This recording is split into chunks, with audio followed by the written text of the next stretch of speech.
C'est une entreprise qui œuvre dans les plastiques depuis une trentaine d'années. Puis, au tout début, c'était les plastiques de commodité, donc des plastiques qu'on utilise partout. Et puis, ça a migré vers des plastiques qui sont des plastiques d'ingénierie. Des plastiques d'ingénierie, ce sont des plastiques qu'on va formuler pour des applications bien particulières. Le propriétaire de l'entreprise, Jean-Luc Lavergne, c'est un monsieur là, qui, quand on regarde son background, il n'y a pas de bac, il n'y a pas de formation en sciences, ce n'est pas un ingénieur.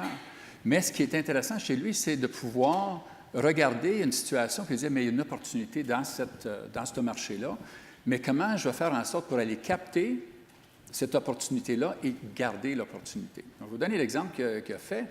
On fabrique des résines qui sont utilisées dans des applications techniques. Il a fait la conception d'une résine pour être utilisée dans la cartouche à encre de HP. Actuellement, HP, oui, fabrique toutes les cartouches à encre avec nos résines. Toutes les cartouches à encre qui sont faites dans le monde, c'est fait à partir des résines de Lavergne. Mais comment garder cette business-là? Il y a des Dupont, il y a des Dow qui sont beaucoup plus grands, beaucoup plus innovants quand on regarde ça, dans la capacité de développer une résine particulière. Jean-Luc, qu'est-ce qu'il a fait? Il dit, bien, nous autres, on va travailler sur une façon de récupérer la cartouche utilisée. Aujourd'hui, avec le processus de récupération, développement durable, quand on parle de closed loop, là, de cycle de boucle fermée, on récupère environ 30 % de toutes les cartouches à encre dans le monde qui sont démantelées et puis qui sont granulées, retournées à l'usine, et puis là, on va reformuler pour pouvoir faire d'autres résines qui sont utilisées dans cette application-là. Ce que Jean-Luc a fait, il a fait la conception de la machine pour démanteler les cartouches à encre.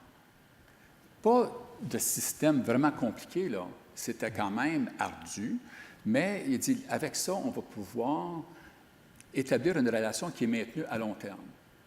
C'est bien difficile aujourd'hui pour HP de se dissocier du groupe Lavergne compte tenu de cette relation-là, de cette capacité-là d'intégrer, j'appelle ça de l'intégration sélective de nos opérations. Puis quand on regarde toutes les relations qu'on a dans nos marchés actuellement, que ce soit GM, Ford, on travaille avec des Daimler, on travaille avec des grosses entreprises, c'est ça qu'on essaie de faire, c'est de faire de l'intégration sélective, développer des relations.